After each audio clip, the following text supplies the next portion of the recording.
On air, online, on your side. You're watching KGUN 9. Good Morning Tucson.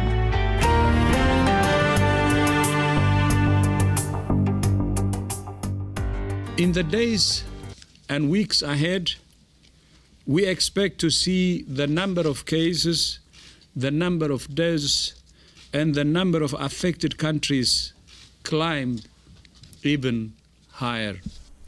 A global pandemic declared with more countries reporting more COVID-19 cases. We're taking a closer look at this map right here behind us now of coronavirus cases. Right this minute, there have been 126,000 cases and nearly 5,000 deaths. But what we don't talk about too often is that almost 70,000 people have actually recovered from COVID-19, right? The red here on this map is actually going to show the amount of confirmed cases. So it shows the total number of people who have maybe been diagnosed and then even cured too. But we're going to switch gears now. We'll go to this map, okay? Take a look. We're seeing the amount of active cases around the world totaling about 54,000. If we take a look at the difference one more time, we'll go back to the other one. The cases are dwindling. So this is the cumulative look. And then specifically taking a look at Asia, we'll switch it back here, getting just a little bit smaller here in the States. We're staying about the same as of right now. So coming back to southern Arizona, there are 3 new presumptive positive cases of coronavirus in Arizona this morning. One of the new cases of coronavirus is in Maricopa County.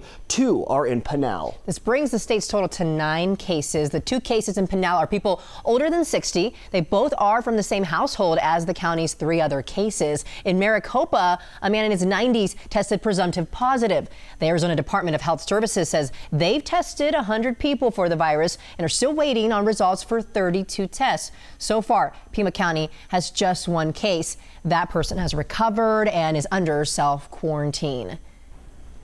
Our approach has been to be calm, steady, and transparent, and to act with urgency to protect public health.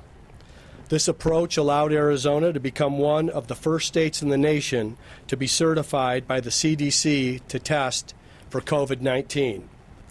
That's Governor Doug Ducey. He's calling the COVID-19 outbreak a public health emergency. He did that yesterday. He says while Arizona has a small number of cases compared to some other states, he expects that number to rise. Schools can be a hotbed for germs to spread, so now Arizona's biggest universities are going online, at least for now anyways. Both the University of Arizona and ASU have said they will hold all classes online when possible. ASU will revisit the issue in about 2 weeks. The U of A says they're delaying their return from spring break to March 18th, which is next Wednesday. They'll continue in online mode until at least April 6th.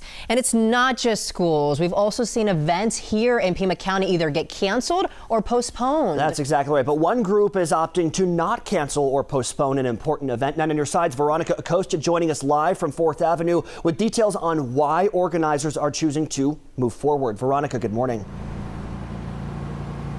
Hey, good morning. Well, it's the 4th Avenue Merchants Association. They say that they are going as planned. They're going to be going as scheduled with that spring street fair, which is just in a few days, about a week from now. Now, organizers say they are taking the advice of both city and county health leaders, which, as we know, we've heard it echoed over and over in those press conferences, continue with everyday life. Now, the street fair, like I mentioned, it starts on March 20th and then it goes through the weekend up until March 22nd.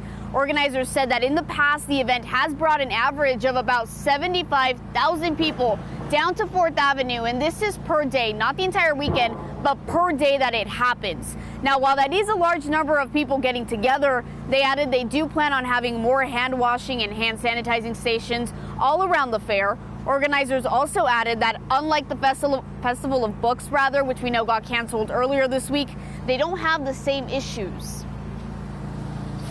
The vast majority of our artists are driving in. We know that the Festival of Books had to make a very difficult decision because of a lot of the air restrictions for their authors coming in. So it's not the same case that we face. Valerie said that as of yesterday, they had no participant cancellations. She also said they had a wait list of artists and other participants who wanted to join in on the street fair if anybody happened to cancel. And hey, this event isn't the only one. These organizers, they aren't the only ones who are saying they're going to continue as planned. We got a release from the folks who run the St. Patrick's Day Parade, and they say they are also, like the street fair, continuing as planned. For now, we're live on 4th Avenue. Veronica Acosta, KGUN 9. On your side. All right, Veronica, thank you. Well, the Irish are also staying strong during the outbreak. Tucson's St. Patrick's Day Parade will go on as planned. Organizers say they're following the directive of the Pima County Health Department not to cancel public events. That parade is this Sunday morning, 11 o'clock downtown. It will end at Armory Park. President Trump making an Oval Office address to the country, cutting off travel from most of Europe in the midst of the pandemic. The new rules here on your screen will go into effect Friday at midnight, but the restrictions do not apply to the United Kingdom. Now, the president also adding that there will be exemptions for Americans and traded cargo. And just into our newsroom this morning, Delta adding its name to the list of airlines waiving change fees for travelers because of this ban.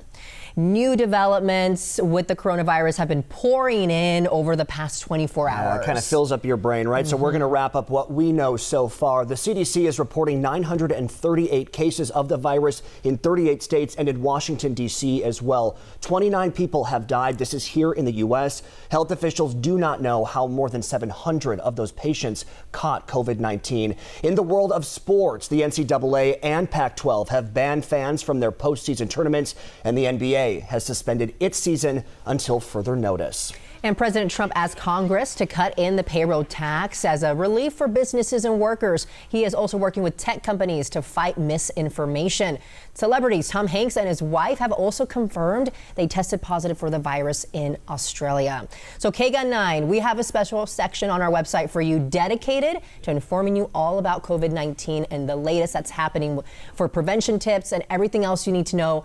Make sure to visit kgun9.com/coronavirus.